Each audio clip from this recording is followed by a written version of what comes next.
Shalom, shalom, boa tarde. Hoje, 4 de Kislev do ano 5783, 28 de novembro de 2022.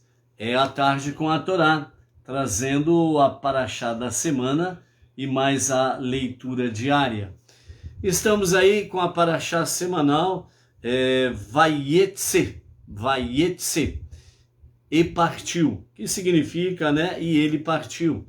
Yaakov, ele partiu em direção, de fato, a Harã, para buscar para si, né, uma esposa, como bem orientou os seus pais, ok? Nós estamos no segundo dia da semana, que é o segundo dia para o Shabat. Então, hoje nós temos a nossa segunda leitura da nossa paraxá semanal.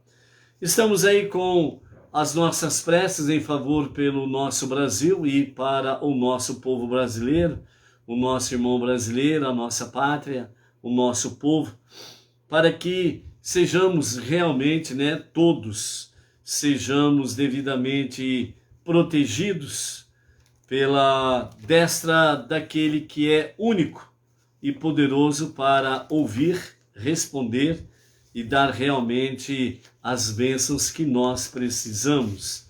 Então, por isso, hoje nós temos a nossa prece alicerçados no Salmo 123.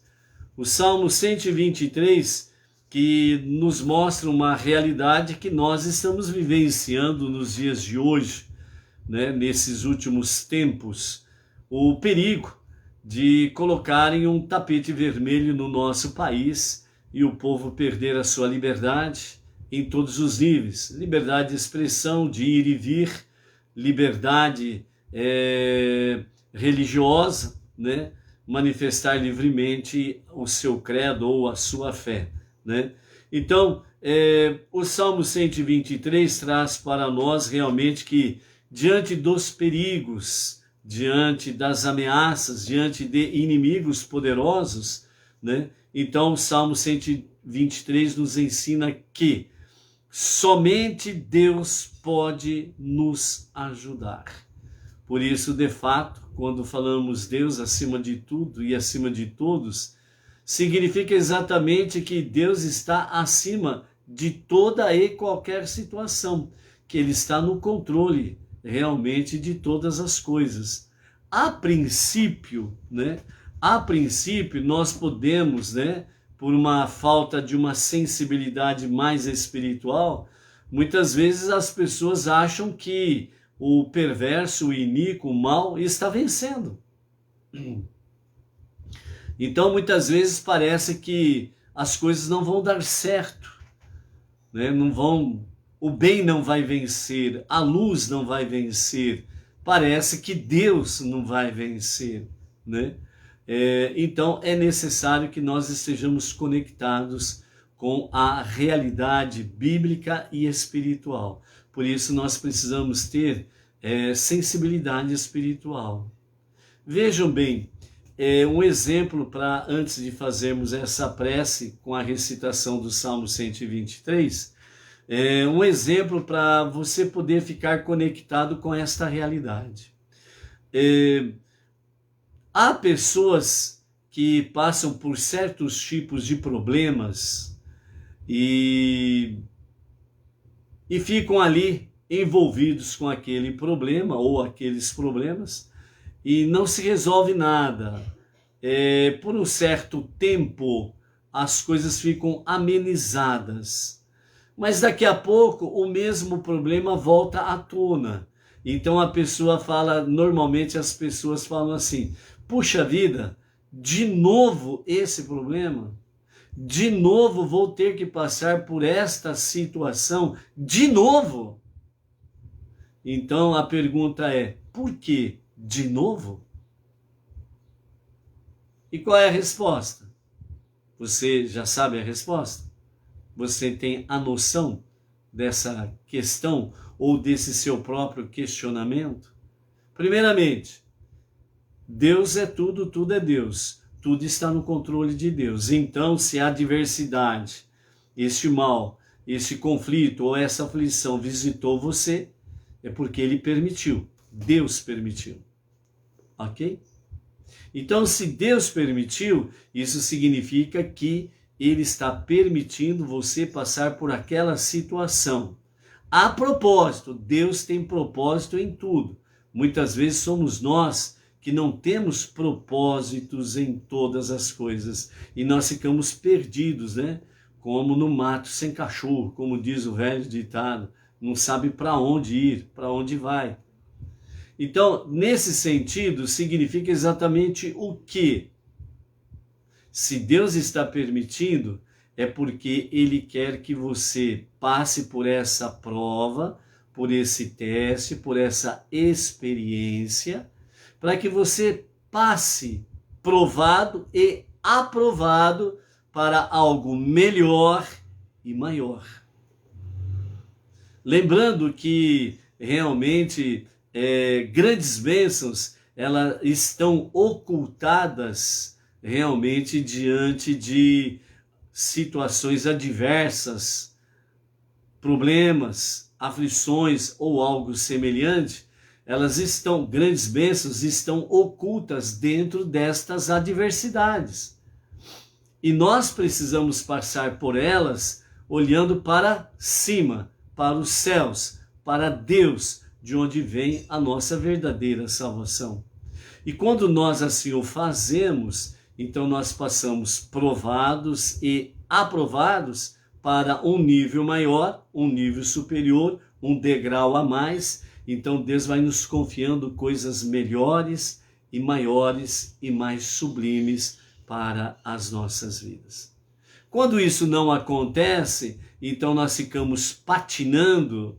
Então Deus, para que nós não venhamos esmorecer por completo, então Deus ele faz com que as coisas se acalmem provisoriamente, para que nós possamos realmente nos revestirmos realmente da sua palavra, de fé e confiança, emuná e bitachon em Deus, através das nossas preces diárias, leituras bíblicas, estudo da Torá, tzedaká, as 7 leis universais ou 7 leis de Noé, para alimentar, fortalecer a nossa alma, para que ela possa estar preparada para o próximo embate. Então aí Deus volta a permitir que as mesmas adversidades ou bem semelhantes a elas novamente voltem a nos visitar. Então aquela famosa expressão, meu Deus, de novo essa situação, de novo esse problema, de novo esta prova, é porque não passamos aprovados lá atrás. E nós precisamos ser provados e aprovados para seguir em frente.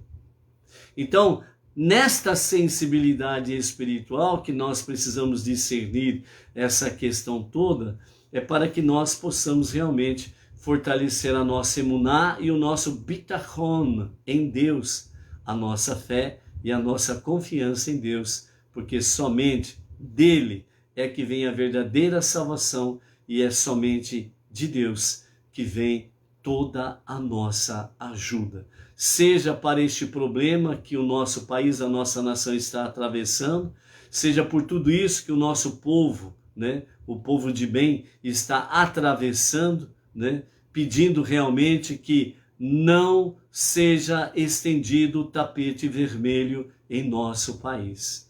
Que não aconteça que o co-mu-nismo,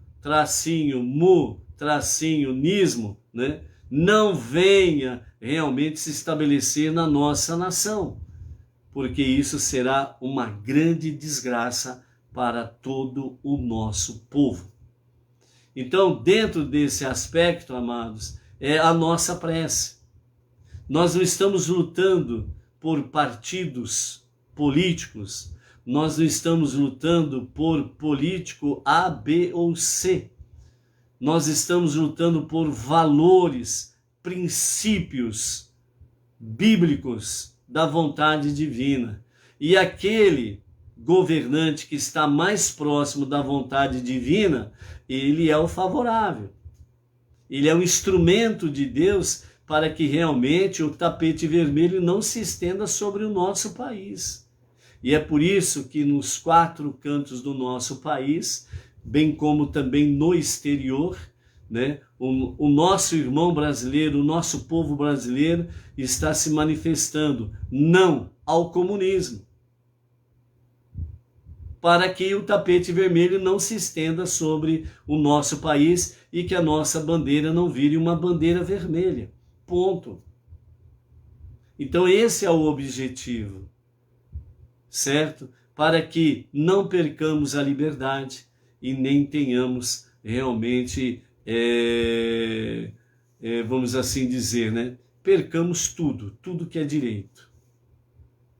E o nosso país é, de fato, sem sombra de dúvidas, a última fronteira para que toda a nossa América se torne vermelha.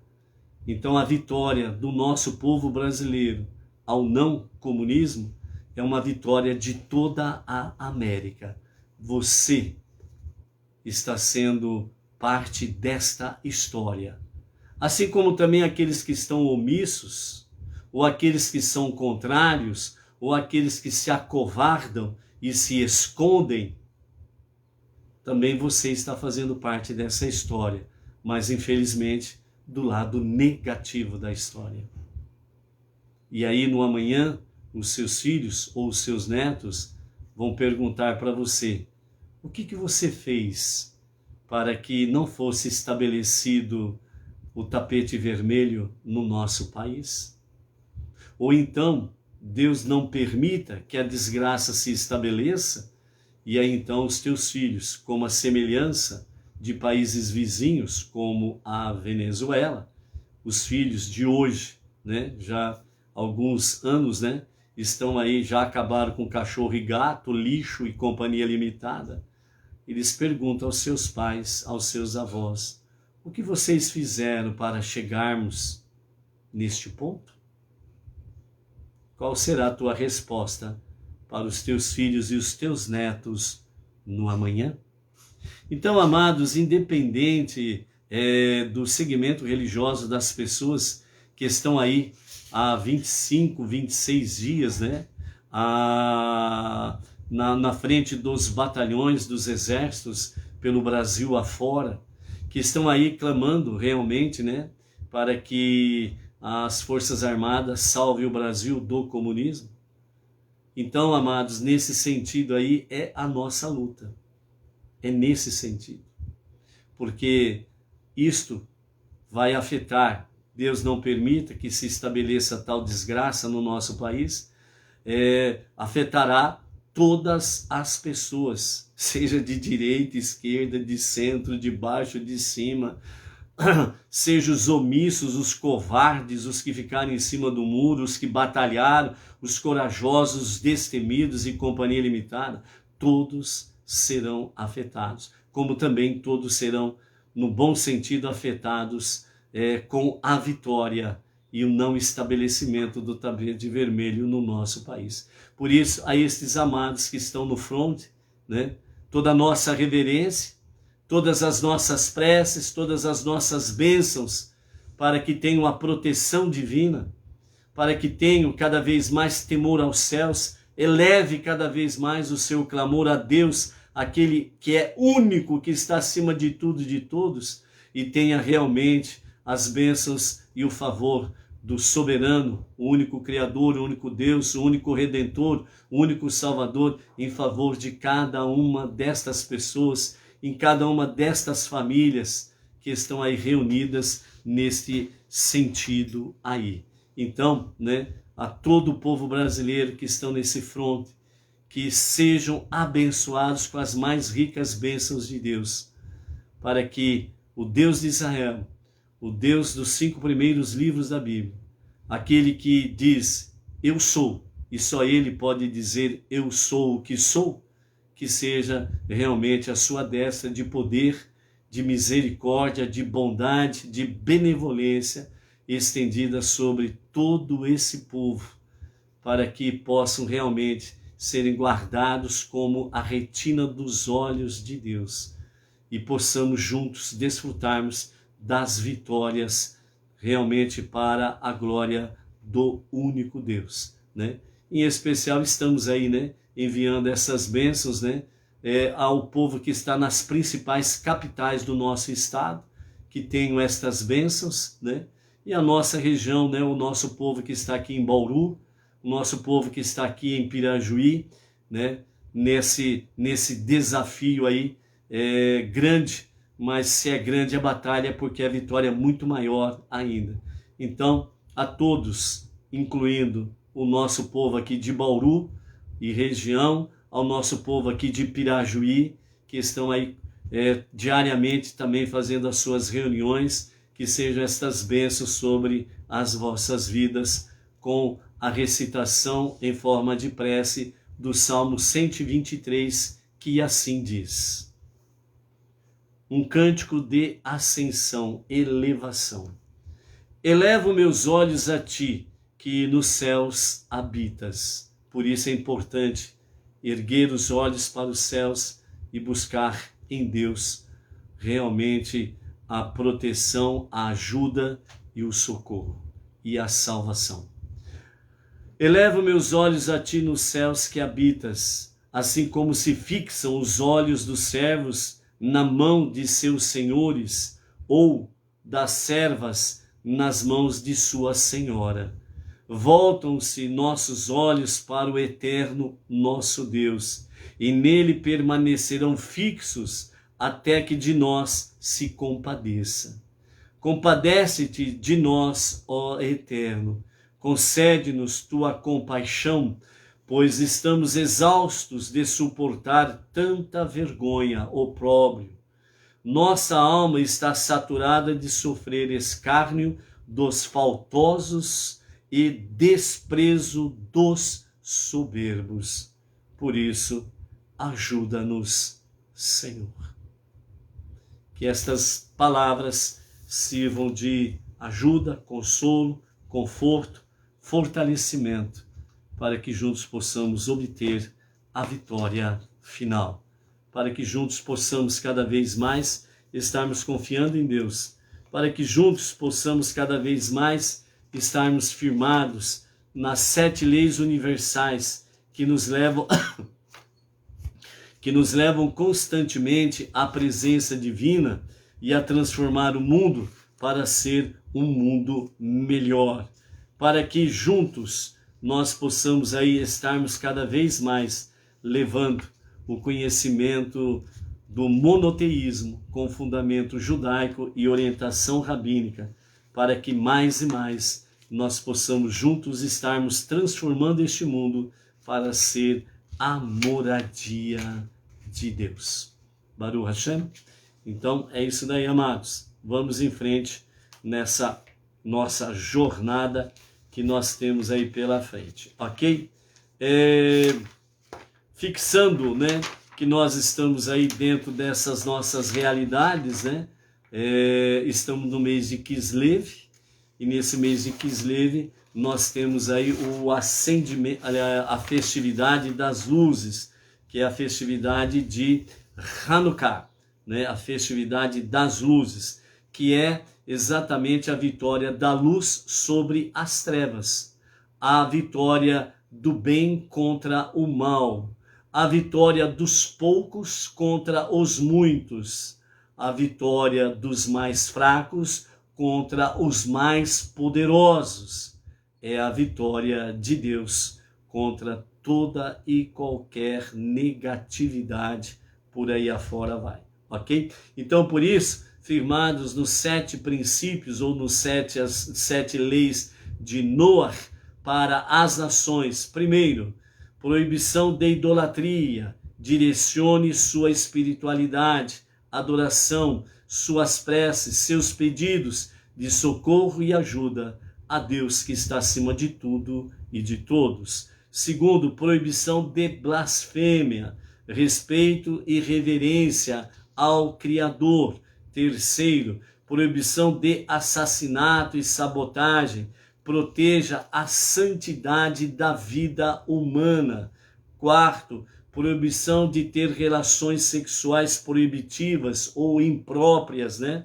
Determinação dos limites da intimidade. Quinto, proibição de roubo, responsabilidade e respeito pelos direitos humanos, os verdadeiros direitos humanos, e também o direito à propriedade alheia. Sexto, proibição de comer carne retirada de animal vivo, abate humanitário, responsabilidade do poder humano sobre o mundo animal, ou seja, respeito aos animais, não maltratar os animais, etc. Sétimo, o mandamento de criar leis justas e um sistema judicial justo, que é a base de uma sociedade pacífica e justa, ok? Então é isso daí. Então, como já mencionamos também, né, a questão de Hanukkah, que nós vamos iniciar a festividade de Hanukkah na noite, né, no entardecer da noite do dia 18 de dezembro, e vamos até a noite, né, do dia 25 de dezembro, né, como o dia judaico é contado de pôr do sol a pôr do sol. Então, ao pôr do sol do dia 18 de dezembro, nós estaremos na primeira noite de Hanukkah. E no entardecer, no anoitecer do dia 25 de dezembro, nós estaremos na oitava noite de Hanukkah, que vai até na segunda-feira ao pôr do sol, ok? Então, é a festividade de Hanukkah.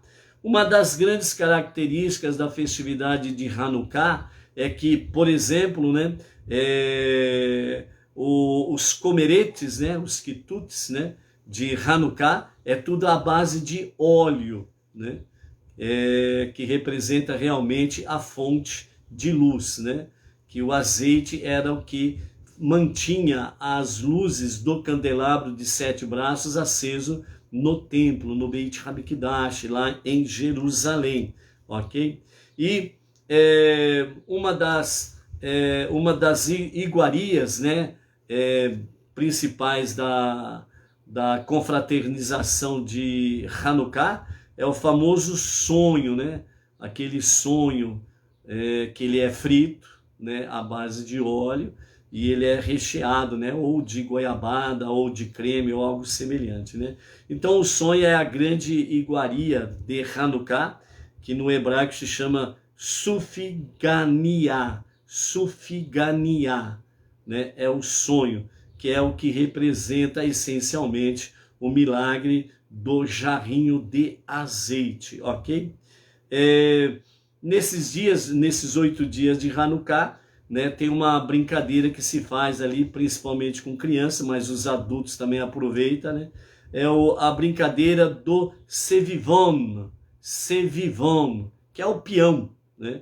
É um peão que é rodado, e ele tem nos seus 4 lados 4 letras, né?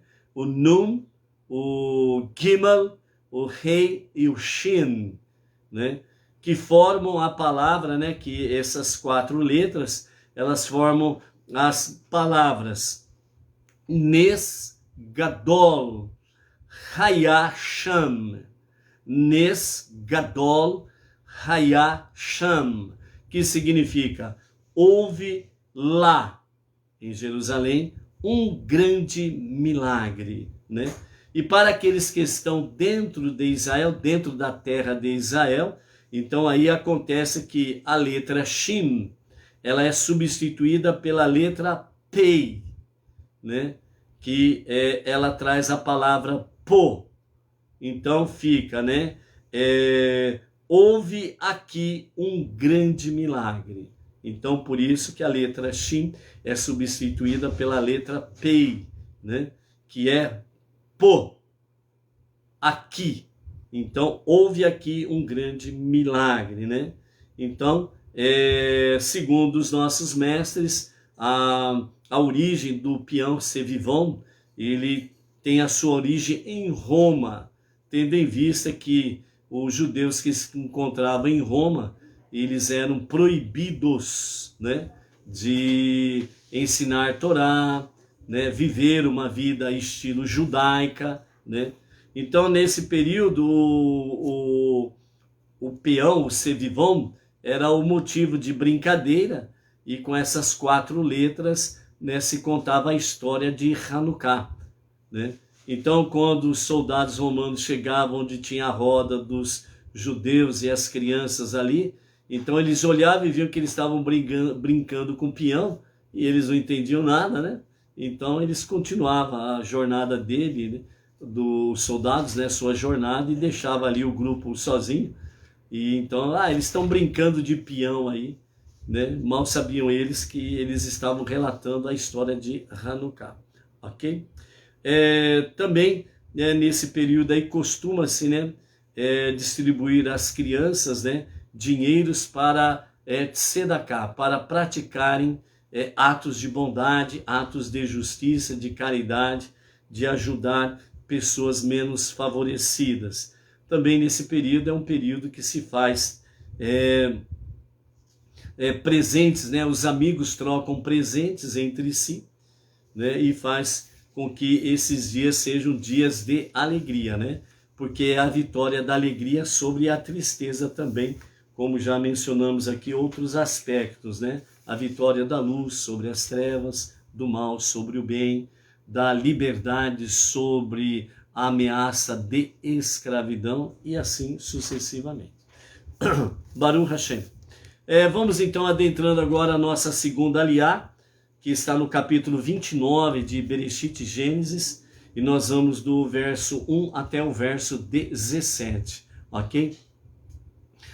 Nessa continuidade aqui, onde Yaakov, né, ele obedecendo a ordem, a voz dos seus pais, papai e mamãe, né, Yitzhak e Rivká, e eles vão então, ele vai então, né, em direção a Harã, para ali poder encontrar a sua amada, né?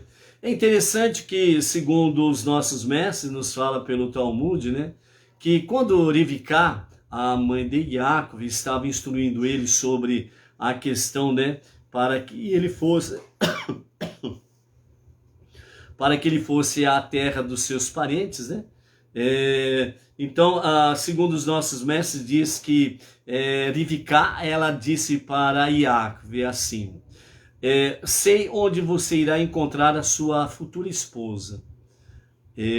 O objetivo de Yaakov sair da sua terra e da sua parentela e ir até Harã, o objetivo era de fato arrumar uma esposa, formar uma família, para dar continuidade ao legado que veio do seu avô Abraham e da sua avó Sará, para dar continuidade ao legado do seu pai Yitzhak e de sua mãe Rivká. Como dizem os sábios, uma pessoa que passa por essa vida sem deixar um legado justo, digno, louvável, sublime, espiritual, ele simplesmente não viveu. Ele era um zumbi. Então, como diz os nossos sábios, o verdadeiro legado de cada um de nós é aquilo que nós deixamos, não no campo físico, material, financeiro, mas é o legado espiritual. Por quê? Porque o físico volta para o pó, ok? O material e financeiro, ele perde o seu valor com o tempo, principalmente quando se estabelece nos dias da redenção final, com Mashiach, onde essas questões são seculares. E, mais do que nunca, será estabelecido os verdadeiros valores espirituais que são eternos. Então esse é o legado essencial que nós precisamos deixar para a nossa descendência, ok? Então, nesse sentido, Rivká, ela disse ao seu filho Yaakov: eu sei aonde você vai encontrar a sua esposa. E ela disse: você vai encontrá-la junto ao poço.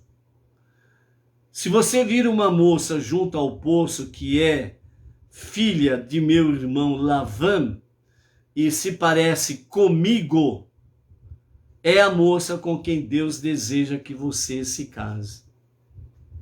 Então veja bem os sinais que a mamãe Rivká deu para Yaakov.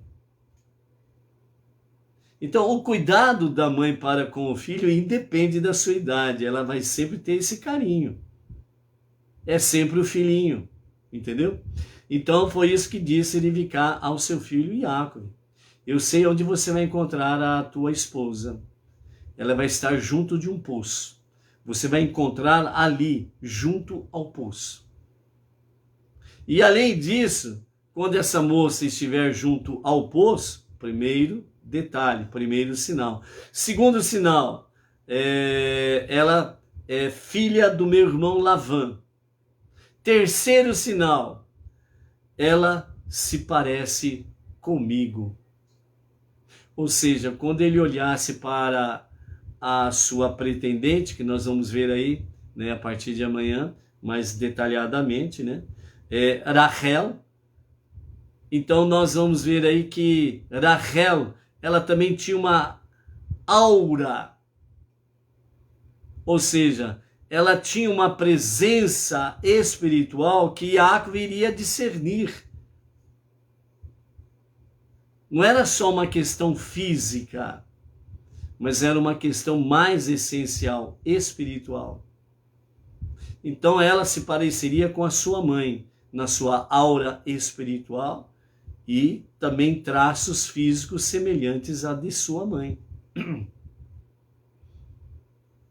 Esta é a sua esposa. Essa é a moça com quem Deus quer que você se case, né? Então é muito importante nós vermos isso daí. E vejam bem que quando Iácov, né, ele sai nesse sentido aí, um detalhe que nós encontramos, né, lá no capítulo 28, no verso 14, né, onde diz assim: teus descendentes se espalharão como o pó da terra.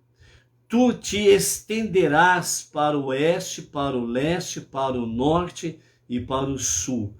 Todas as famílias da terra serão abençoadas através de ti e de teus descendentes. Ou seja, não somente as famílias judias, mas também as famílias não judias. Não somente o povo judeu, mas também os povos das nações. Não somente a nação de Israel, mas todas as nações serão abençoadas em ti, Iácov, e a sua descendência. Sabe como que chama isso daí? O Faratistá. Te lembrou alguma coisa? O Faratistá. Lembra do projeto que o nosso Rav Iácov trouxe para nós? Lá atrás, no mês de setembro, se não me falha a memória, o projeto Faratistá disse Deus a Iácov: teus descendentes se espalharão, o Faratistá, como o pó da terra.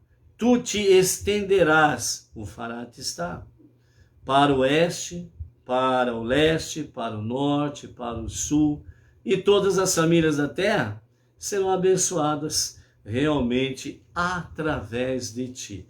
Ou seja, o Faratistá significa literalmente, né? Nós sabemos que é expansão, ok? Mas literalmente o Faratistá significa expandir-se sem limites. Expandir-se sem limites. Por isso Deus disse a Iácov: o Faratistá, norte, sul, leste, oeste. E todas as famílias da terra, o Faratistá, expansão ou expandir-se sem limites. Todas as famílias da terra serão abençoadas através de ti. Então, isso significa que o rompimento de todas as barreiras, até mesmo quando estas representam limitações boas e válidas, elas sofrerão os efeitos de o Faratistá, expandir-se sem limites. E mesmo dentro desse aspecto que nós estamos falando, os nossos mestres trazem para nós a questão de expandir-se sem limites, o Faratistá, falando, dando-nos alguns exemplos dentro desse aspecto, assim, estender-se, o Faratistá, estender-se além do tempo fixado para o estudo da Torá. Então, um exemplo, você tem 15 minutos para fazer o estudo da Torá. Você se estende, em vez de 15 minutos, você faz meia hora. Você está fazendo o Faratistá. Assim como também dar mais caridade do que requer a própria lei judaica, né? Então, você pratica Tzedaká, então você começou com um valor X, então você faz o quê? O Faratistá. Você começa com propósito, você começa a dimensionar mais na sua Tzedaká. E você vai ver os efeitos positivos na tua vida. Meditar sobre a grandeza de Deus por períodos mais longos, né?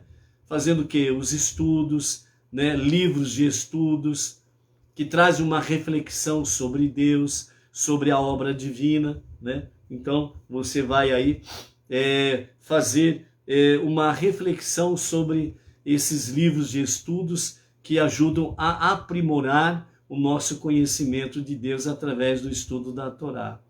Então você sempre vai procurar se estender um pouco mais. Então você tem, desta forma, você adquire habilidade de romper as limitações, pois esta é a herança que Yaakov Avino, Yaakov, nosso pai, traz para nós, não somente para os judeus, mas para as nações, os povos. Ou seja, a habilidade de romper todas as limitações. Entendeu? Então, é isso daí. Então, Yaakov colocou-se a caminho. Vamos embora. Temos uma obra para o fazer. Ok?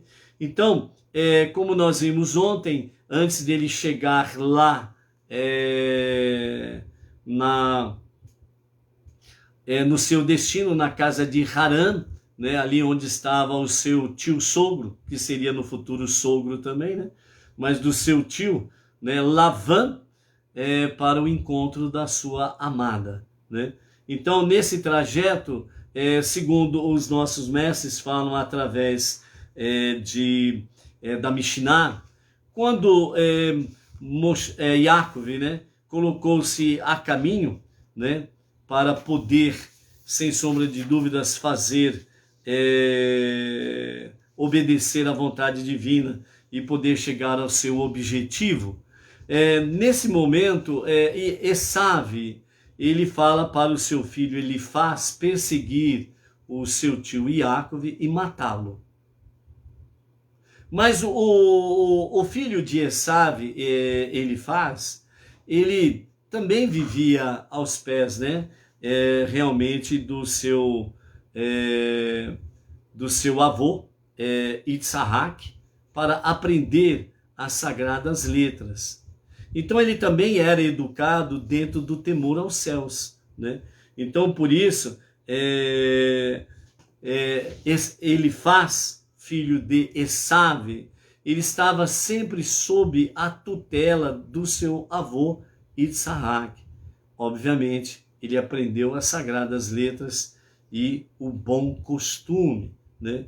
Então, quando o seu pai lhe dá esta ordem, então ele entra, como diz o outro, em parafuso. E agora, meu Deus, o que eu vou fazer? Eu devo honrar o meu pai, devo obedecê-lo, e vou obedecê-lo na íntegra. O que eu faço nessa história? Então aí, segundo a Mishnah, nos fala que ele foi conversar com a sua mãe, ele foi consultar a sua mãe, e a sua mãe, de nome Ada, né, ele chegou para ela e relatou os fatos. E aí ele disse para a sua mãe, e o que eu faço agora? Então a sua mãe, segundo o Midrash, diz assim, meu filho, o conselho da mamãe, não tente matar o seu tio Yaakov, ele é mais forte que você. Uma coisa é certa, se você tentar matá-lo, ele matará você. Outro detalhe, se o seu perverso pai lhe deu esta ordem, é porque ele tem medo de Iácov. Se ele não tivesse medo de Iácov, ele mesmo executaria o seu tio. Ele não daria essa ordem para você. Mas o seu pai, perverso, Esaú, ele delegou a você esta ordem porque ele sabe que não dá para matar Iácov. Então não faça isso daí. Então dessa forma, né, se o seu pai ele pudesse ter a certeza que teria vitória nesse intento, ele não delegaria a você essa missão, ele mesmo faria. Mas você entende a mamãe, não entende? Ele faz, entendeu? Então, nesse sentido, ele faz, apesar de tudo, ele vai atrás de Iácov, o persegue, o ataca, né? E nesse embate ele fica ali diante do seu tio, né? E agora, tio, o que eu faço? Né? Meu pai mandou matar-te. E agora? Então Iácov, ele simplesmente diz ao seu sobrinho, ele faz, você vai fazer o seguinte, somando ao conselho da sua mãe, você vai levar todos os meus pertences, tudo que eu estou levando, você vai levar embora, inclusive as minhas próprias roupas, você vai me deixar simplesmente nu, sem nada, porque, como está escrito, um pobre é como se estivesse morto. Então você vai chegar para o teu pai e vai dizer a ele, Iácov, o meu tio, está morto. E aqui está todos os pertences dele. Então o seu pai vai ter a certeza que eu estou morto. Porque ficar do jeito que nasceu é como se estivesse morto. Então assim ele fez. Pegou tudo do seu tio, inclusive as suas roupas, e levou tudo embora. E deixou o seu tio ali no caminho, simplesmente do jeito que nasceu. E aí então, Iácov, segundo a Mishnah, ele tinha um rio perto ali, então ele vai e fica só que nem jacaré, só de cabeça de fora na água, por causa da vergonha, né? Que estava nu. Então ele fica que nem jacaré ali no rio, só de cabeça de fora, esperando a providência divina. O que acontece é que vem um cavaleiro e tenta atravessar o rio, e ele cai do seu cavalo e acaba afogando-se. Então ele corre atrás, melhor dizendo, nada, né? Atrás do corpo, retira suas roupas, né? E depois de retirar suas roupas, ele lava, né? Nas águas correntes, que é o que? Ali aquele rio tornou-se para Iácov um mikvê, um tanque de banho para purificação. Então, como ele pegou as roupas de uma pessoa certamente idólatra, então ele fez o quê? Ele lavou aquelas roupas, né? Fez então fez do rio um mikvê, tanto as roupas como ele mesmo passaram pelo banho de purificação. E aí ele vestiu as suas roupas e nesse sentido, então, ele faz a sua jornada até Harã para o encontro da sua amada, né? E ali então ele chega próximo do poço, como está escrito aí, né? No verso 2 do capítulo 29. Então, e viu um poço no campo. 3 rebanhos de ovelhas estavam ali deitadas ao seu lado. A boca do poço estava coberta. E quando todos os rebanhos juntavam-se ali, os pastores rolavam a pedra da boca do poço e davam água às ovelhas, tornavam a colocar a pedra na boca do poço, né? Então ali ele começou a manter um diálogo, né, com os pastores que ali estavam. Era meio do dia e não era hora de recolher as ovelhas, etc. e tal. Então o Talmud, a Mishnah, traz esse diálogo dos nossos personagens aqui, e os nossos sábios falam, quando Iácov ali chegou, né, apenas com a roupa do corpo, observou esse cenário, e ali então ele falou, mas não é hora de recolher as ovelhas? O que vocês estão fazendo parados aí, né? Então os pastores responderam a ele, né? A boca do poço está fechada, a pedra é muito, mas é muito pesada, porque os outros poços aqui na região andaram jogando veneno, e nós só temos esse poço aqui de águas puras para poder dar ao nosso rebanho e também podemos beber. Então nós precisamos esperar que todos os pastores da região estejam juntos para juntos removermos a pedra, né? E assim retirarmos a água do poço. Aí Yaakov entendeu o porquê do poço ali estar tampado. E aí então ele pergunta, né, se eles conheciam Harã, né? Aliás, se eles conheciam Lavã, né? Que eles eram moradores de Harã, que assim se identificaram. Então ele pergunta, vocês conhecem Lavã, né, o neto de Nahor? E eles respondem que sim, né? E ao mesmo tempo que eles estão dialogando, então vem Rachel trazendo o seu rebanho, e os pastores ali falam, ali está a filha dele, a filha de Lavã, Rachel. E por que Rachel estava com o rebanho? Porque Lavã não tinha filhos, ele só tinha filhas, Rachel e Leia.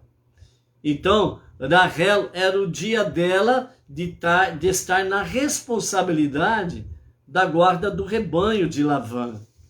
Então, Rachel, exatamente naquele dia, no mesmo bate-horário, no mesmo bate-poço, né? Estava ali, modo de dizer, né?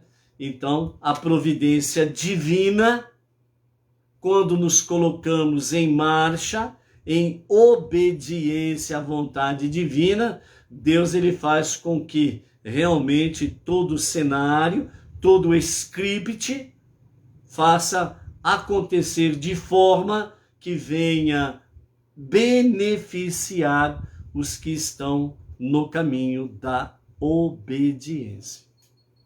Entendeu? Esta é a chave para o sucesso, para a confiança, para a felicidade, para as vitórias. Colocar-se em marcha, em obediência à vontade divina, certo? Então, quando ele vê Rachel, então ele ali olha para ela, lembra de mamãe? O que mamãe lhe disse, Yaakov? Então Yaakov lembra do conselho da sua mãe. Eu sei como você vai encontrar a sua amada, junto ao poço, e ela vai se parecer comigo. Yaakov, ele tinha o fortalecimento da casa dos seus pais e da casa dos seus avós. Abraham, Isaac, Rivka. E ele tinha a força de ter passado 14 anos na escola de Ever, a Yeshivá de Ever, sendo que Shem já tinha falecido. Então, ele passou esses 14 anos adquirindo essas forças. E quando ele vê a sua Rachel, ele vê a aura espiritual de Rachel, ele vê as semelhanças de Rachel que lembrava a sua mãe. Então ele imediatamente pegou a pedra do poço, que vários homens tinham que se somar para remexer a pedra para tirar a água, e ele sozinho retira aquela pedra enorme e pesada. E ele começa a tirar a água para dar às ovelhas do rebanho de Rachel. E aí acontece, com a aproximação de Rachel e com a aproximação junto ao poço dos dois, então aí acontece um milagre. As águas começam a fluir, elevar-se, a transbordar por cima da boca do poço e começa a se estender sobre toda a relva, sobre toda a região. E estas águas vivas, que representam a própria Torá, porque Yaakov estava cheio de Torá, e expande-se sobre toda aquela região. E ali ela vem molhar, ela vem fortalecer e fazer com que a terra possa ter os seus nutrientes devidamente adequados para que aquela terra e aquela região possa frutificar.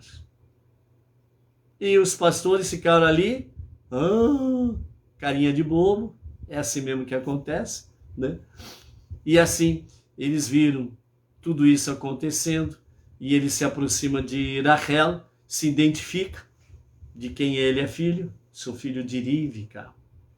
Conhece Rívka? A titia. Isso, a titia. Então, ela é irmã do teu papai. E eu estou aqui. Vim buscar a minha amada.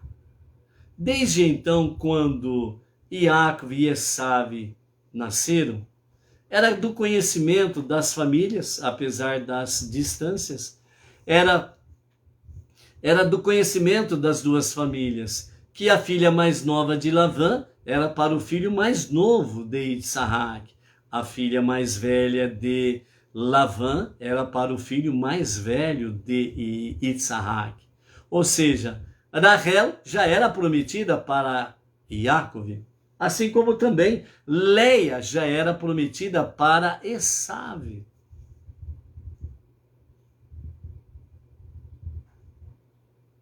Mas Esav, nós vimos lá, casava com tudo que era proibido, mas não buscava aquela que era permitida, Leia. Mas sabia que ela estava reservada para ele, ela era a prometida dele.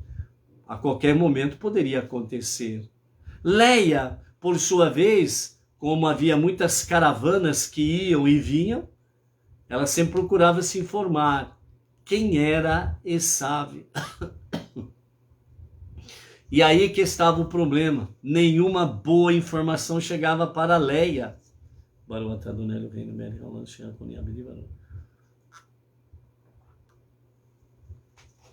Nenhuma boa informação chegava para Leia. Tudo a respeito de Esav era tormento, tristeza. Como vou desposar um homem perverso desse? Ladrão, assassino, estuprador. Como? Então Leia chorava muito. E ela clamava muito a Deus que não permitisse que isso acontecesse. Por isso o semblante de Leia era de uma mulher triste, aflita. Os seus olhos, devido aos intensos choros, os seus olhos eram lacrimejantes. E Leia e Rachel era tudo de lindo. E Iacov, quando a vê, ele vê tudo maravilhoso. A aura espiritual, a semelhança com sua mãe, a confirmação.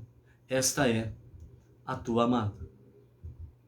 E Leia sabia que o seu amado pretendente era da pior espécie. E ela não queria casar com ele, de jeito nenhum. Né? E ela clamou a Deus, e Deus deu o livramento para ela, que nós vamos ver, né, na sequência aqui dos nossos estudos a partir de amanhã, né, sobre o casamento, né, de Leia com Iacov, né, como que ele foi enganado, né, e então aí nós vamos ver mais detalhes sobre isso, ok? Sobre Leia, tá? O que acontece aqui é que o plano de Deus, ele está acima de tudo e de todos.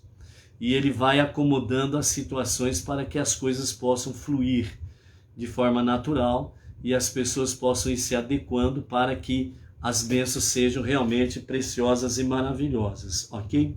Então, dessa forma, quando Iacov ele se aproxima de Rachel e ele a beija, o beijo aqui, amados, não é aquele beijo dos namorados, da esposa e do esposo. É o beijo do parente, né? Que nós conhecemos muito bem aqui no Brasil, né? 3 beijinhos na face, etc. e tal, né? Então era aquele beijo do cumprimento do parente, porque ainda não tinha sido feito o pedido de casamento. Ali estavam se encontrando 2 primos. Então, os 2 primos, a mesma, como diz assim, de primeiro grau. Então ali estava o cumprimento, né, dos 2 primos. E nesse momento que Yaakov beija sua prima, né, ele chora, um grande choro.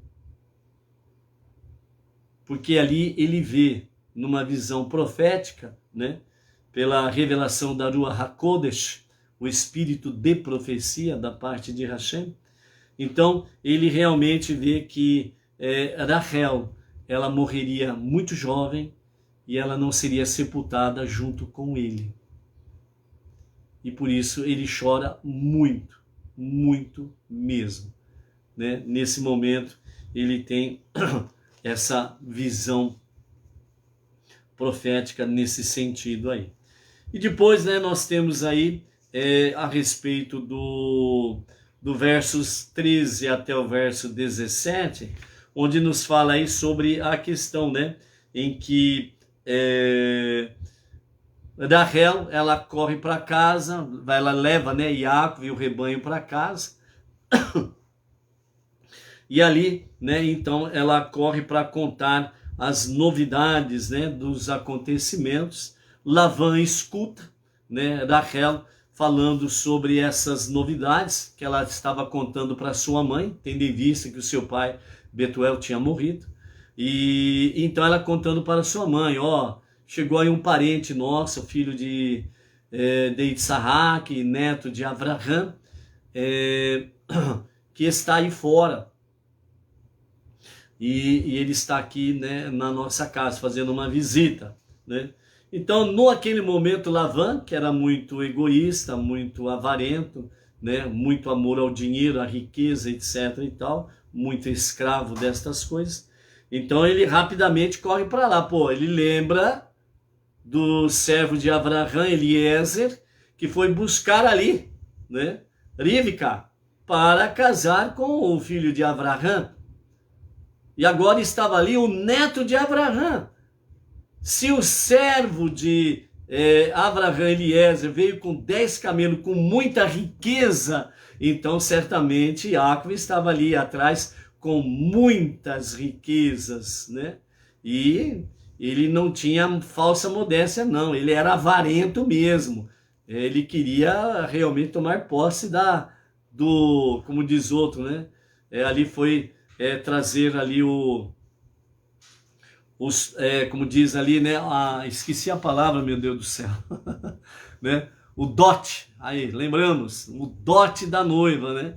Então, 10 camelos com muita riqueza, Lavan falou, epa, é agora que nós vamos ficar rico, mas rico mesmo, né?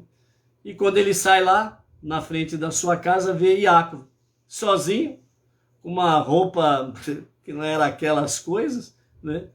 Onde estão os teus camelos? Cadê os teus servos? Estou sem camelos e sem servos. Onde estão as tuas riquezas? Não tenho nenhuma riqueza, só estou com a roupa do corpo.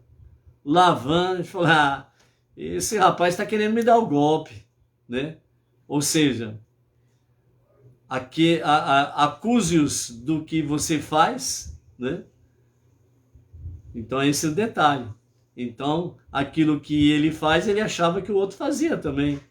Então aí, né, fala que Lavan, ele correu, né, para abraçar, né, Yaakov. Por que ele correu para abraçar Yaakov? Para ver se nos bolsos tinha ouro, diamante, alguma coisa, pedras preciosas. Se na cintura dele tinha o cinto, né, camuflado com muitas moedas de ouro, etc. e tal, né? Mas ele apalpou e viu que não tinha nada, né? Ele abraça, mas vai apalpando para ver se acha alguma coisa, não achou nada. E aí então ele pensa, né? Ele deve ter pérolas na boca, pérolas preciosas na boca. Ele está escondendo. Então ele vai e beija as faces, né, de Iacov, né? Comprimindo com força, porque se ele tiver pérolas na boca, ele não vai suportar a pressão e vai cuspir fora. Também não tinha nada. Ele falou, meu Deus do céu, né? Esse homem está aqui só com a roupa do corpo. É um pobretão. Não tem nada. Mas eu sou obrigado a recebê-lo porque, afinal de contas, ele é sangue do meu sangue. É meu parente. Eu sou obrigado a recebê-lo. Vou recebê-lo aqui, vamos por uns dias aí, boa, né? Deixa para lá. Mas aí o que ele faz, né, Lavan? Ele chega para Iacov e fala, Iacov, você não vai ficar aqui de graça, não. Comendo e bebendo de graça, negativo, você vai trabalhar. E então ele coloca Iacov para realmente para trabalhar e cuidar das suas ovelhas, né? E depois de um mês ele chega para Iacov e diz assim, não é justo você trabalhar a troco de nada, só de comida e bebida e abrigo. Então pede-me o que tu queres e por pagamento e eu te farei. E então Iacov, ele então fala para o seu tio, com pretensão de ser seu sogro, né? Então ele fala para o seu tio, né? Que é o verso 16 do capítulo 29. Lavan tinha 2 filhas. O nome da mais velha era Leia e o nome da mais nova era Rachel. Então os olhos de Leia eram sensíveis sobre a questão do choro que acabamos de falar. E enquanto Rachel era bela de rosto e esbelta, né?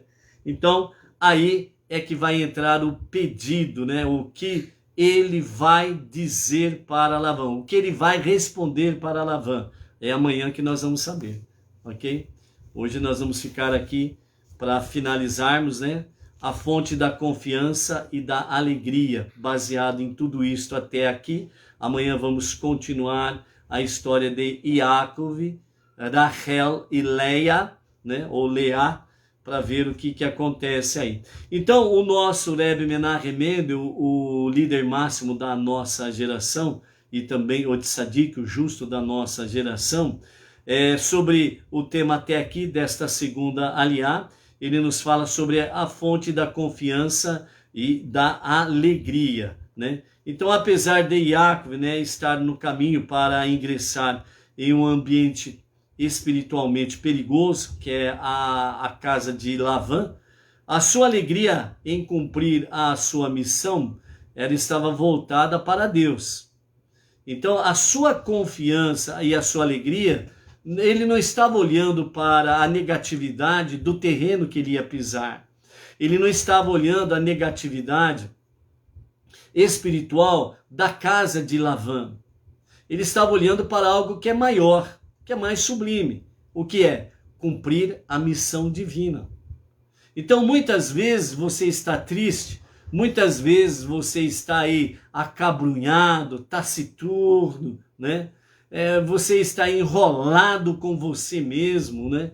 Aí você fica assim, eu não achei o sentido da vida, e se eu achei em algum momento eu perdi, não sei aonde encontrar. Ou então às vezes você acaba dizendo, né? O sentido da minha vida era verde, o burro passou, comeu, levou embora e não sei para onde que foi também. Você entendeu? Então às vezes você fica perdido nisso porque você está olhando para baixo, né? Que nem um porco, que olha para baixo e só come o que não presta. Enquanto você devia olhar para cima, olhar para os céus. Algo mais sublime, algo mais elevado, algo mais espiritual, que é o quê? Cumprir a missão divina, cumprir a vontade de Deus. Então, quando nós paramos de olhar para baixo que nem porco e começamos a olhar para cima, buscando realmente nos céus, né, os objetivos da nossa vida, né, a nossa tarefa suprema, que é transformar este mundo para ser a moradia de Deus, quando nós olhamos realmente para os céus e ali nós depositamos a nossa confiança, a nossa fé em Deus, que somente Ele pode nos ajudar e nos trazer bênçãos com sucesso, vitórias, alegria, etc. e tal, então nós olhamos para aquilo que é maior do que nós. Olhamos para aquilo que é mais sublime, que é fazer a vontade divina. Então nós nos libertamos do nosso egocentrismo. Nós nos libertamos do nosso eu carrasco, que quer fazer-nos escravos da sua vontade, egoísta, mesquinha. Então nós nos tornamos livres para fazer a vontade divina. E aí nós encontramos a fonte da confiança e da alegria. Então, a partir do exemplo de Iácov, podemos adotar a mesma atitude, alegre e confiante, né, quando saímos para lidar com as inúmeras atividades da nossa vida secular, o nosso mundo individual. Então temos inúmeras tarefas do nosso cotidiano para cumprir no nosso mundo físico, secular, materialista. Mesmo que essas não pareçam tão espirituais, que de fato não são, a questão chave aqui é termos a certeza de antemão que, assim como Iácov, estamos adequadamente alimentados. Alimentados de que forma? Com a água da vida, com o pão da vida. Que estamos devidamente alimentados com o leite da vida, como vimos esses dias atrás. Que é o quê? A Torá. Junto com ela, as 7 leis universais. Que estamos não somente adequadamente alimentados, mas também apropriadamente vestidos. De que forma? Cumprindo, obedecendo os mandamentos divinos, a vontade divina. E focados em nosso objetivo, que é de transformar este mundo para ser a moradia de Deus. Mantendo esses 3 focos, nós estamos no centro da vontade de Deus e nós estamos conectados com a fonte essencial da nossa vida, confiança e alegria. E você estará fazendo parte de o Faratistá, expandir-se sem limites. Está disposto? Vamos em frente? Amanhã tem mais. Amanhã temos o casamento. Que casamento será esse? Então, por isso, o Faratistá, expanda-se sem limites, focados em Deus. Shalom, shalom. Até amanhã.